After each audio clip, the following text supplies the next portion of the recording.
Қайырлы күн, құрметті көрермендер, қалдарыңыз қалай? Бүгін сіздермен осында кез келген дастарханыңыздың сәнін ашатын, өте нежный әрі дәмді болып шығатын браслет салатын дайындайтын боламыз. Ол үшін ең алдымен керекті заттарымыздың барлығын қайнатып, суытып дайындап алатын боламыз.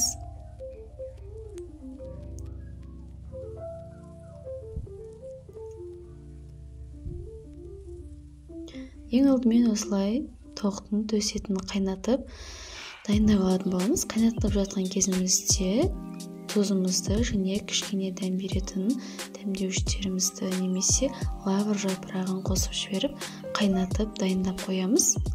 Міне пісіріп дайындап алған соң осылай видеода көрсетілгендей майда етіп турап алатын боламыз.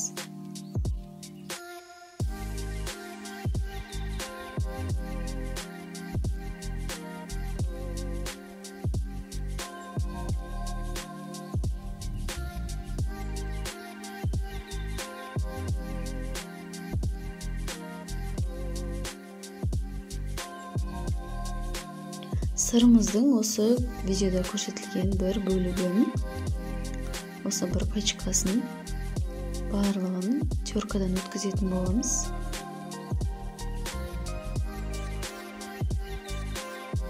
Терканың майда жағымен өткіземіз.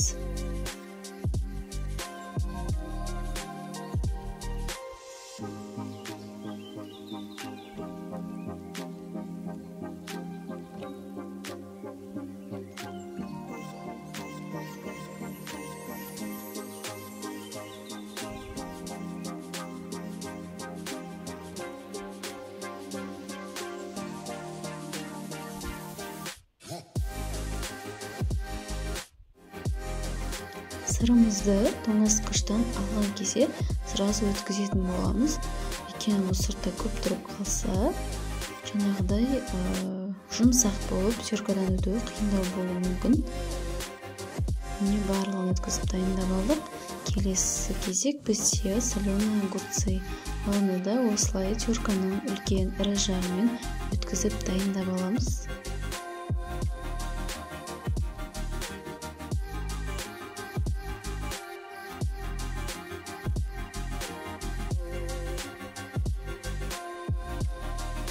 Картоп пен жұмыртқаны қайнатқан кезде оның ішіне тұз салып жіберіп қайнататын боламыз. Өйткені біздің салатымызға тұз қосып қайнатсаңыз дәмдірек болады.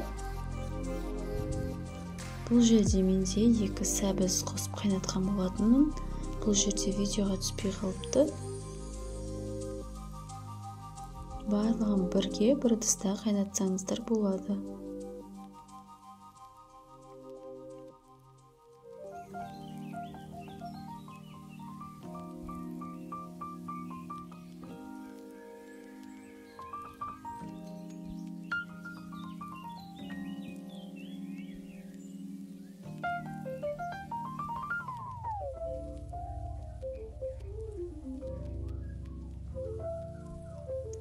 Картопымызды да осылай майда жағынан өткіземіз терканың.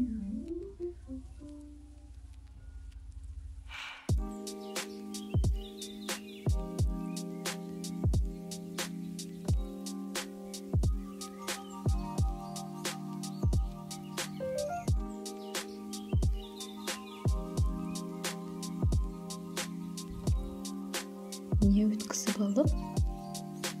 Келесі кезекте бөлек ыдысымызға сәбізімізді өткізетін боламыз.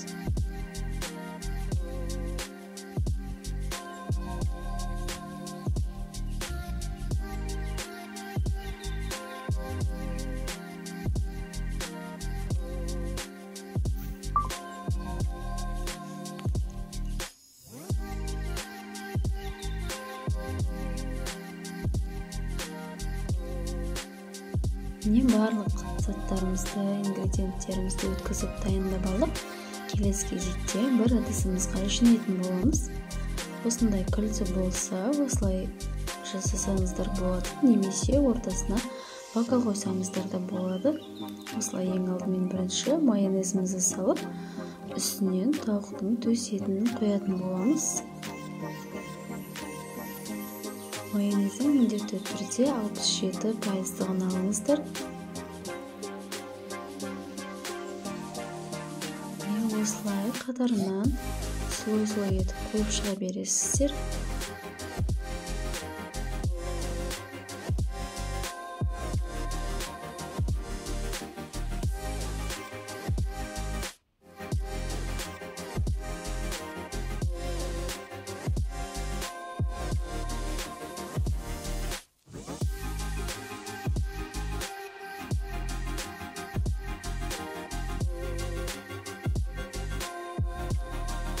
Міне салатымыздың барлығын осылай видеода көрсетілгендей жинап шыға бересіздер. Өте керемет әрі дәмді болып шығатын, өте нежный болып шығатын салаттардың бірі.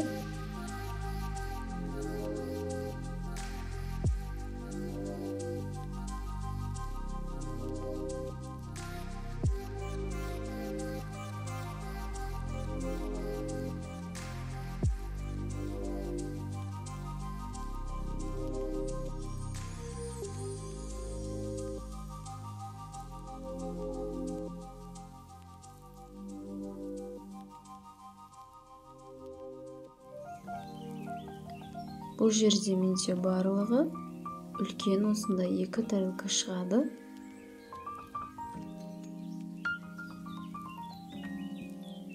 Сырды қолымызбен осылай бетінің барлық жағына жайып шығатын боламыз.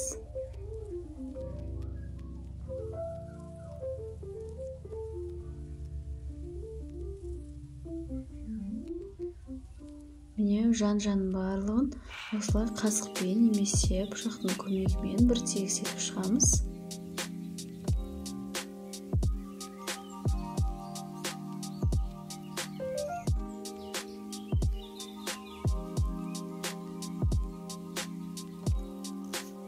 Сәнде өз еріктеріңіз бойынша осылай укроптардың барлығын землеп қойып шығамын.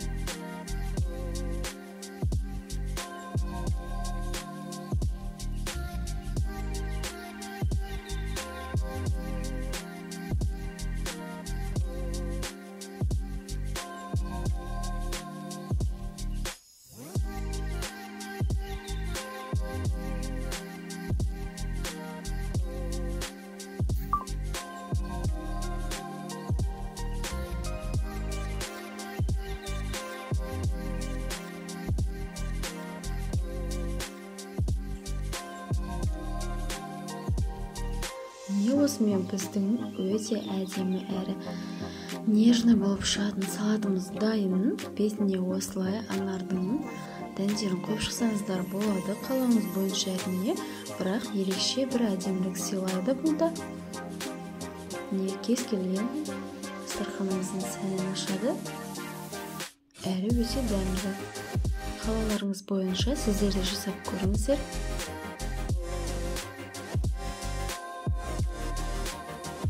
Құрметті көрермендер, егер менің каналыма тіркелмеген болсаңыздар, тіркеліп кетуді ұмытпаңыздар.